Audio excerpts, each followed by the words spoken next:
The Anaheim Ducks pull off a great come-from-behind victory against the Seattle Kraken. But hey, folks, this is only game number 1 of 82. We still have 81 more of these to go.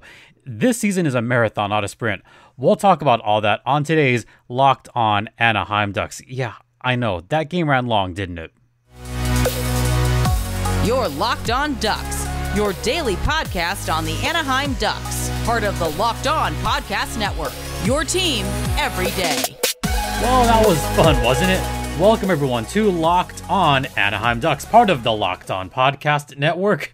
I'm your host, Jason J.D. Hernandez, covering hockey for well over a decade. Thanking you for making this your first listen of the day, evening, whatever.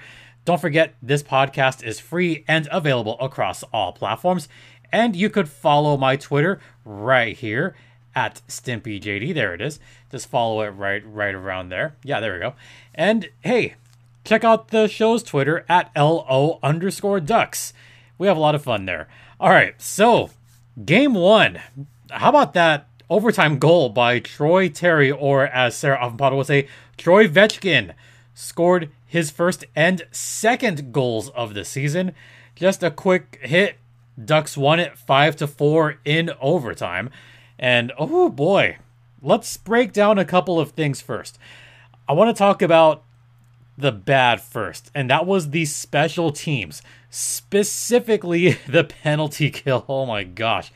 The penalty kill was abysmal for Anaheim. Seattle was 3 for 5 on the power play, including 3 in the first period and a half alone. I mean, as soon as Oliver Bjorkstrand got that goal, I thought, oh, the Ducks are just going to be that bad. Because at the time, it was 3 out of 4 on the PK. 3 out of 4. Are you kidding me? Are you joking? The Ducks had 1 successful PK at the time. It turns out they had 2 successful penalty kills, and that was it. And technically,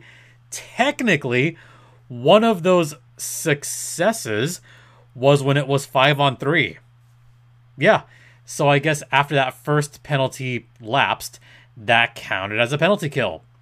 Then it went to 5-on-4 against Anaheim. And oh look, Seattle scores again. So technically, the Ducks really only had 1 true kill in this game. One! That's it! And this goes back to a couple of guys in particular that did not have a good outing on defense. Kevin Shattenkirk had a horrific outing, and Nate Beaulieu. Oh boy, Nathan Beaulieu did not have a good game on defense, except for the fact that he got a crap ton of block shots, and so did Dmitry Kulikov. Kulikov, I thought, was great on defense with Jamie Drysdale. Klingberg was a different beast altogether. We'll talk about him in a second. But as far as PK, I mean, also not a good look for Derek Grant, who was out there for a couple of those. For what it's worth, Derek Grant did win some faceoffs, and he looked good on even strength. That's about it. But also give credit, if we can give credit at all, give credit to Max Comtois for trying to hold it together on the PK. He was at least trying. Jakob Silfverberg, he did not have a good game either offensively or defensively, and that goes on a man disadvantage and on even strength, unfortunately. In fact, that third line, let's talk about that third line now. So I talked about the PK. It was bad. It was really bad. And that segues into the third line for the Ducks, which was not that good. Okay, according to Nat Stat Trick, that third line, oh, you ready for this? Max Comtois, Isaac Lundestrom, and Jakob Silfverberg, they had a Corsi for percentage on 5-on-5 of only 23%. Oh, that's stinky, folks. That is stinky awful. Between that line, they gave up pretty much the majority of goals. They did. I mean, they allowed some pretty high danger chances against them. And then you look at the penalty kill, and Comtois and Silverberg paired together, they were just simply there. They were there. As far as the PK, the pairing with Derek Grant was better. It just was. The stats are right there. The eye test was right there. Derek Grant and Pavel Regenda, I thought they looked pretty good together, along with Max Jones, who provided some spark. But that third line struggled mightily throughout the entire game. Offensively, they could hardly find anything too. They barely got anything of quality on goal. So that's a line that has to be addressed if you're Dallas Eakins. Now let's go down to the fourth line. That Max Jones, Derek Grant, Pavel Regenda line. Pavel Regenda looked pretty decent. He looked fine in his first game as an Anaheim Duck. And also, gotta say this, but Pavel Regenda, I thought there was at least one opportunity where I thought he was going to get a point. Didn't happen. Oh well. Now let's talk about the good. And by good, I mean great. That top six for the Anaheim Ducks, I've mentioned this on a different video, and I've mentioned this on Twitter and online. Look, that first line is fantastic. That second line it's tough for me to say the second line might be better, but just the top six in general, I thought had a very good outing. So let's begin with just looking at that first line. Mason McTavish, my boy. Then you got Strome. Okay. Let's talk about Ryan Strome for a second.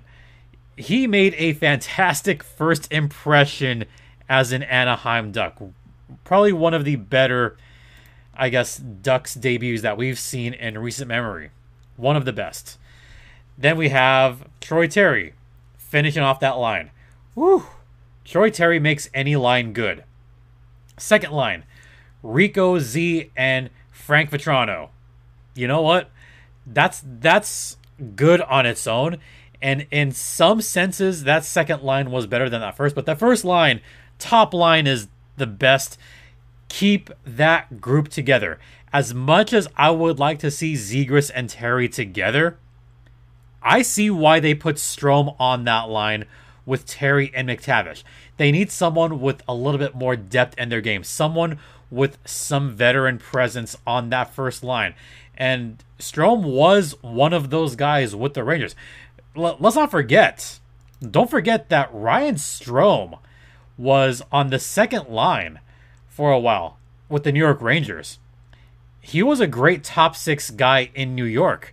And he's proving already after, I know it's one game, but he's proving to be a very, very quality top six guy in Anaheim. And, for him to get 3 points, 1 goal, 2 apples, that's fantastic. Mason McTavish, 2 apples, great. Troy Terry, 2 goals, an assist. So you got a pair of 3-point nights, both from that first line. And Mason McTavish, 2 points himself. So between that first line, 8, count them, 8. Yeah, that's 8 points for that first line. They're about as good. You ready for this? They're about as good as pretty much any first line in the Pacific Division. I'm not going to go as far as saying in the entire league, because there's some really good first lines in the league in general. But save for maybe one team, the Ducks have one of the best first lines in the Pacific Division. Mark my words, there's going to be a lot of points coming from there. And I know I made that prediction, which might sound silly, but I'm going to stick by it. I'm still going to say Troy Terry, 40-point season. I'm sorry, not 40 points. Check that.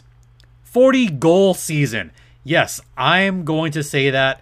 Troy Vetchkin, 40-goal season. That was my prediction before. That was my bold prediction. I'm going to stick with it, because if you can have Strome and McTavish being great distributors and McTavish just kind of bruising his way around. And by the way, you see that first penalty that McTavish had where he just kind of had a little bit of a push towards the boards. Yeah, it resulted in a penalty. But McTavish, he's got some strength there. He's NHL ready. He's already got an NHL body at his age. He is there. He deserves to be on that first line. I really believe that. All right, we're going to take a quick timeout. But first, let's talk about BetOnline, which is the one place that has you covered, the one place that we trust. BetOnline has you covered with more props, odds, and lines than ever before. NHL season began. NBA season is starting soon. NFL Week 5, Week 6, and MLB playoffs are happening right now. So if you want to get in on the action, and if you can, then head over to betonline.net right now using either your mobile device or your laptop to check out the latest lines. BetOnline is where the game starts, and BetOnline is the official online sportsbook of the Locked On Podcast Network. And please gamble responsibly.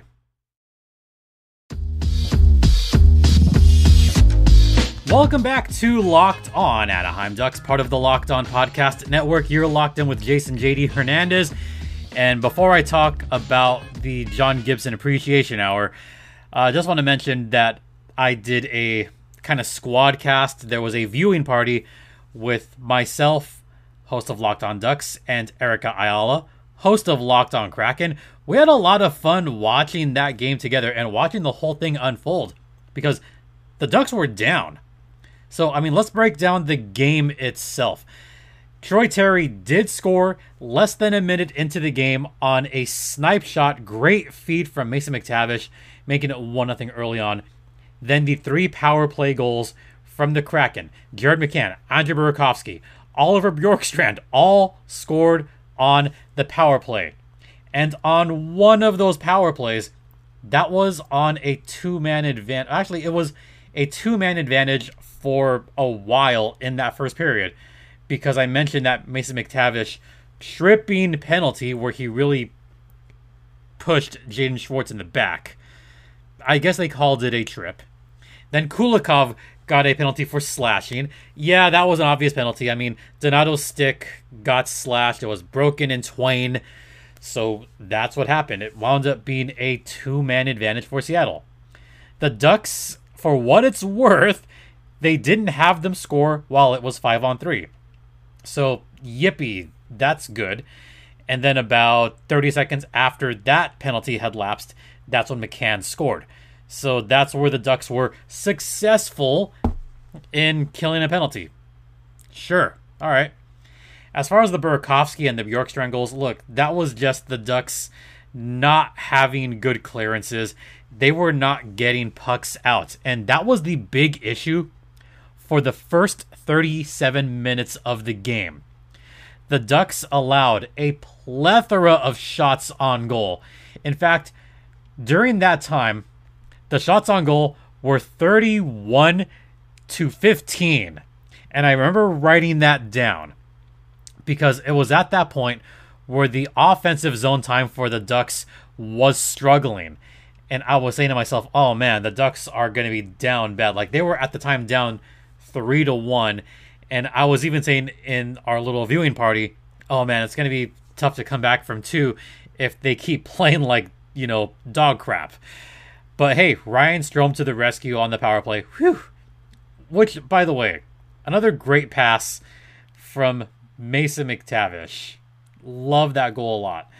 But what I really, really liked about it was the saucer pass from Mason McTavish. And yes, I do this a lot. Where McTavish, I'm going to pump his tires. But on that power play, going back the other way, because Seattle had cleared the puck, and Seattle even forechecked a little bit, so they had possession.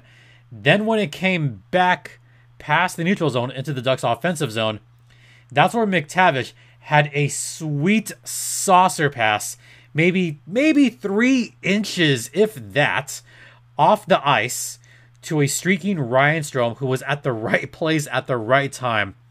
I loved the goal a lot, but man, I loved that pass by Mason McTavish. Loved it. And that was the spark that the Ducks needed at that time to make it a 1-goal game. Then the third period happened. Matty Beniers broke through, scoring his first of the season. Yeah, the young kid, Matty Beniers, he looked good. I'll just say it right now.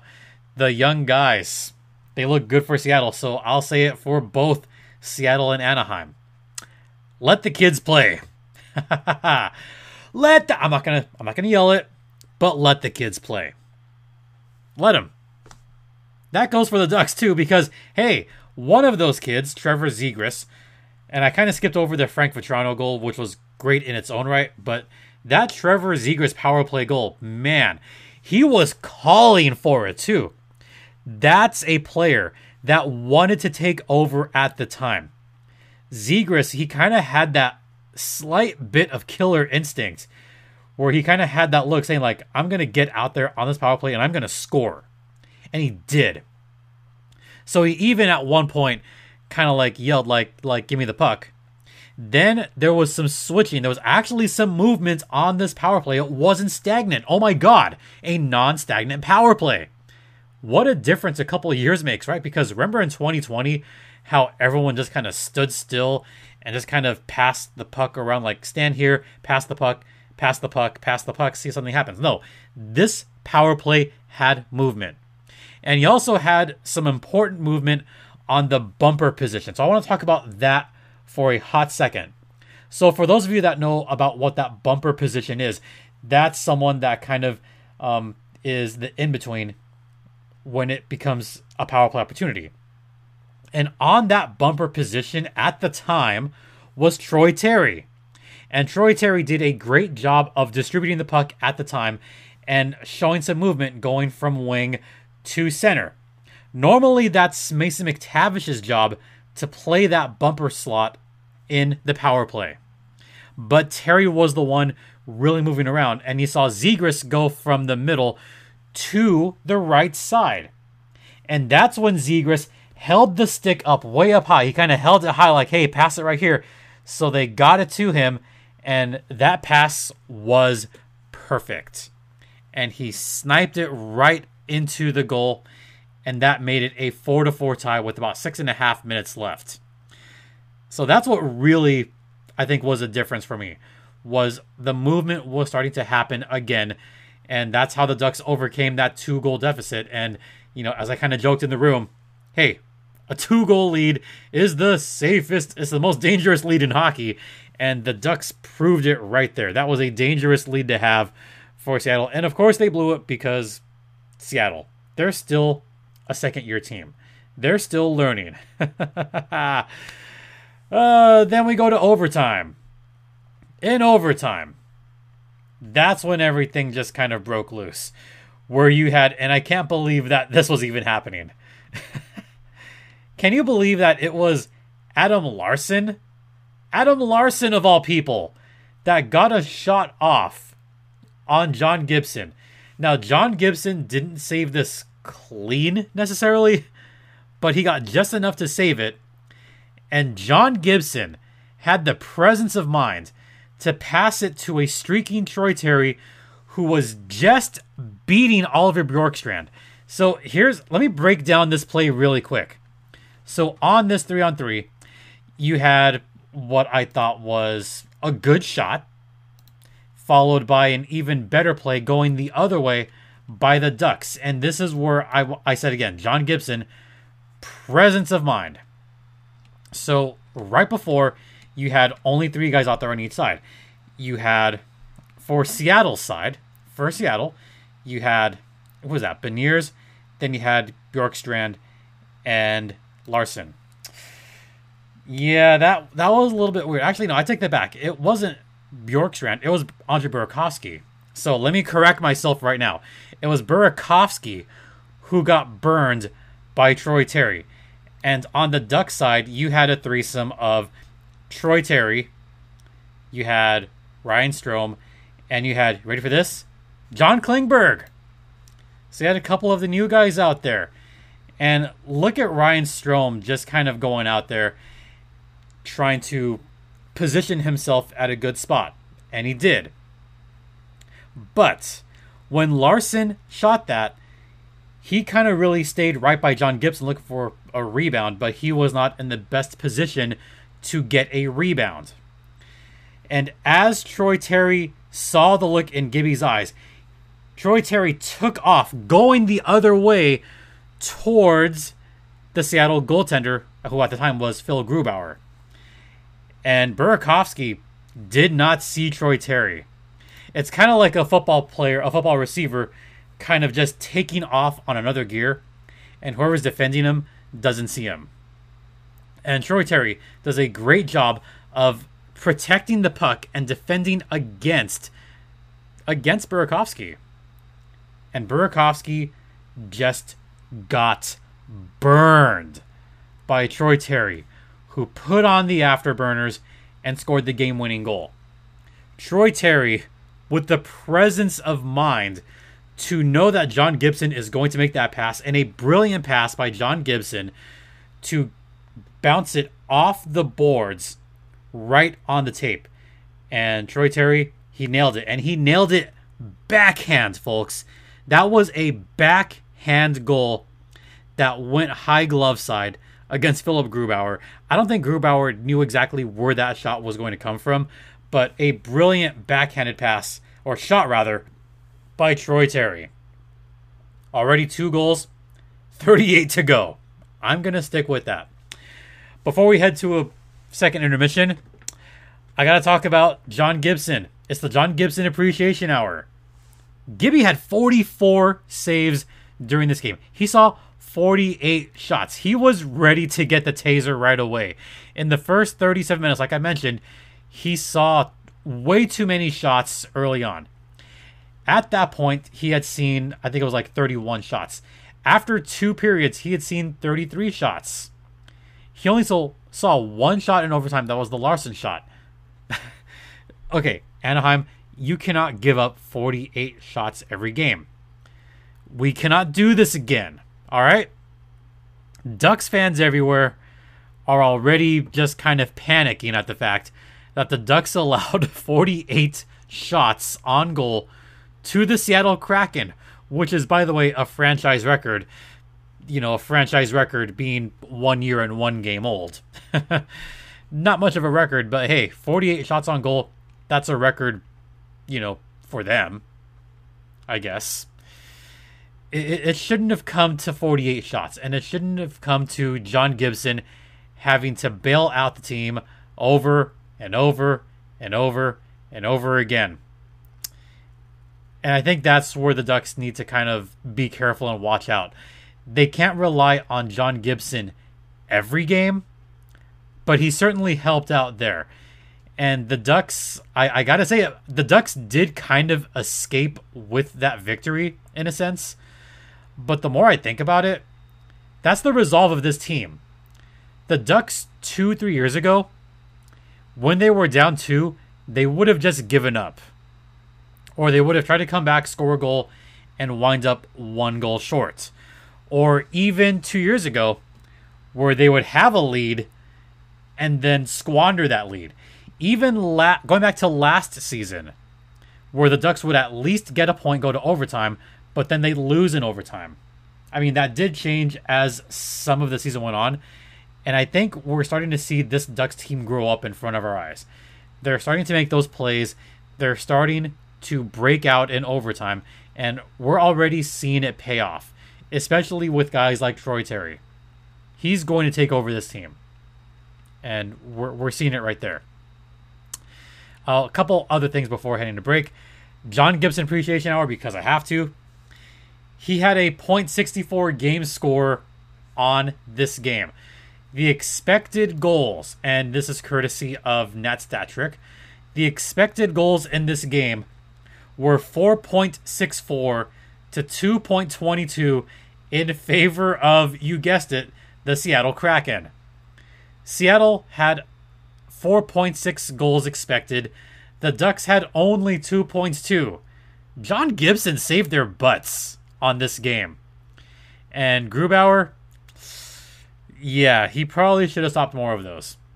Especially with an expected goals score of 2.22.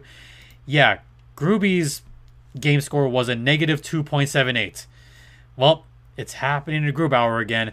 And for Gibby, it's starting again. He's going to start piling up those positive points.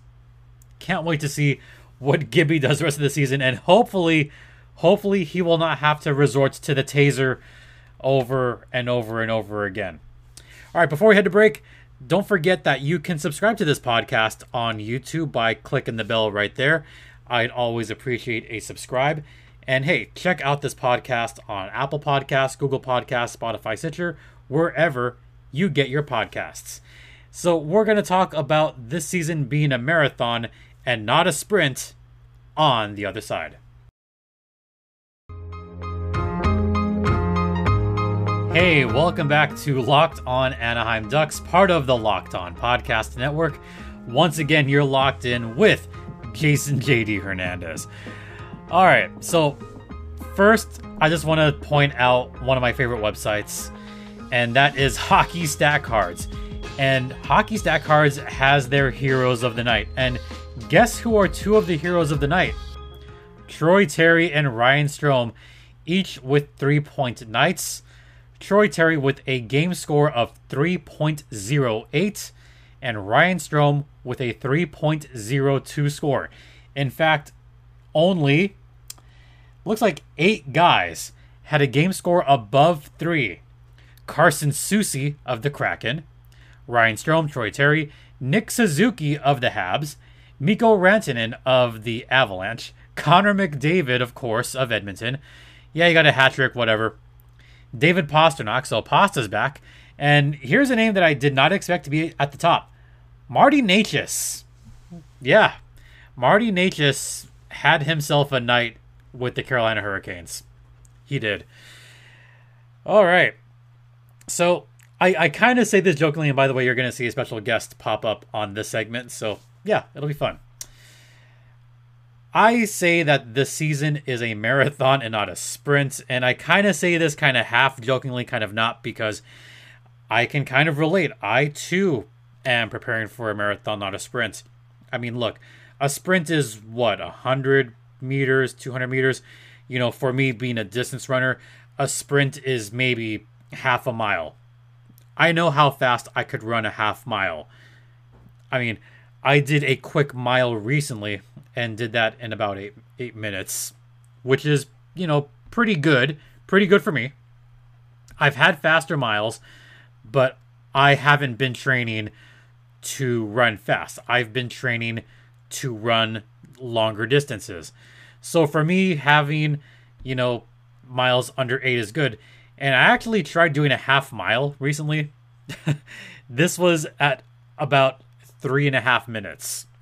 So I know how fast I could run, but I also don't want to push myself, and I also do not want to injure myself. So it's not a sprint. The Ducks don't have to come out of the gates right away. And I was kind of afraid that was going to happen a minute into the game because Troy Terry scored right away. But if you want a recipe for success, there's a plethora of things you've got to do to prepare yourself for a marathon and not a sprint. It comes from training. You got to make sure that you have your training program. You got to make sure that you're reading everything. You got to check your splits. You know what? I'm not going to grab my phone because it's all charging right now. But I do have an app. It's the Strava app. And, you know, I'm on there and I use that to monitor my running. So make sure you're training properly. Make sure that you're monitoring everything.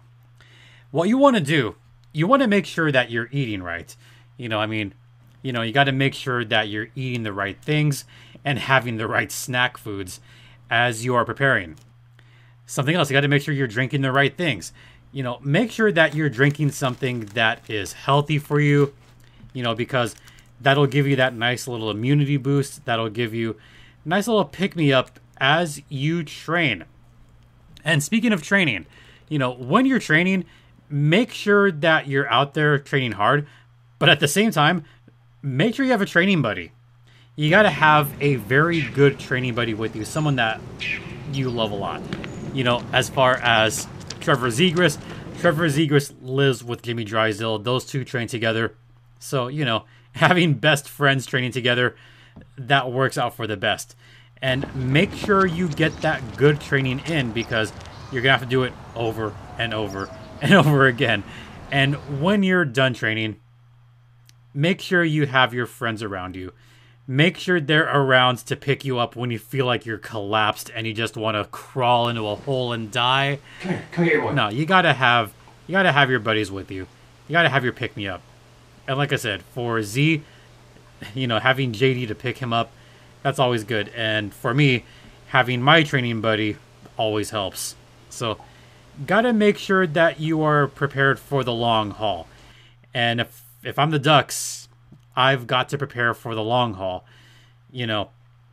82 games is a long season, so you got to make sure you're in good shape. You got to make sure you're stretching. Make sure that you're in it to win it. And for those on the video side, you probably saw what was happening there. For those on the audio side, have no idea what's going on, but video side got a nice little treat there. Yeah. I hope y'all enjoyed that.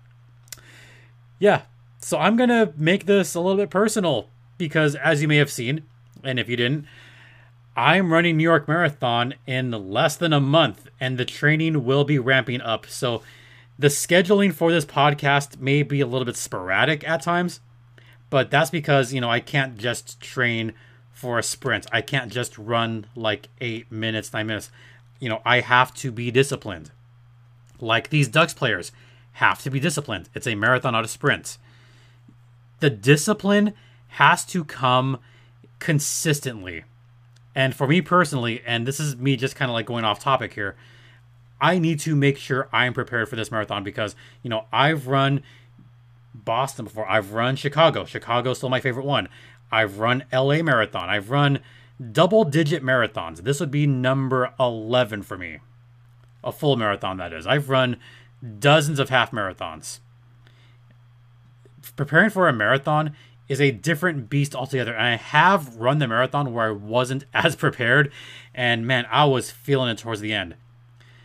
The last really good race that I had to be the 2020 LA Marathon, but I was prepared for that. Like really freaking prepared. So you might notice that the scheduling of shows is going to be very sporadic. Really sporadic. But hey, I am trying here, but I'm taking that seriously, because this is my first New York Marathon. I want to have a spectacular race. There will be people there supporting me. There will be people cheering me on throughout the course, and I want to make them proud. So, I'm running a little bit more, hitting the gym a little bit more, and taking it really seriously the next 3 weeks.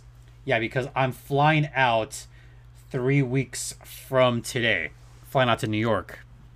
So I have to make sure that I'm as prepared as possible. So just a little reminder to all the folks that it is still going to be 5 shows a week, but all 5 shows might not be Monday through Friday, but there will be 5 shows a week.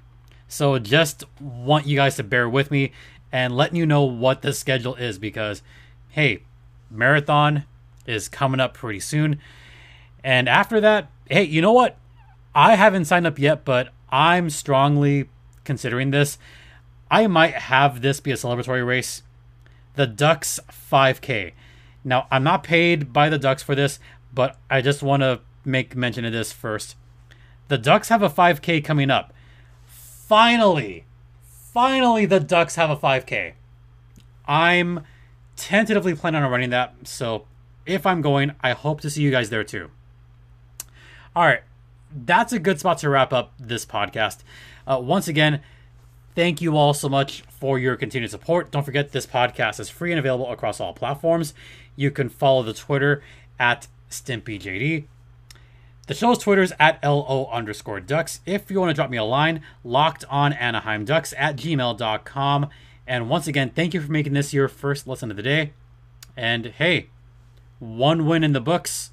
Game 1 down, 81 to go. Let's enjoy this season, folks. For Locked On Anaheim Ducks, I'm Jason JD Hernandez, saying have a great rest of the day. Please continue to be safe out there, be kind to one another, and Ducks fly together.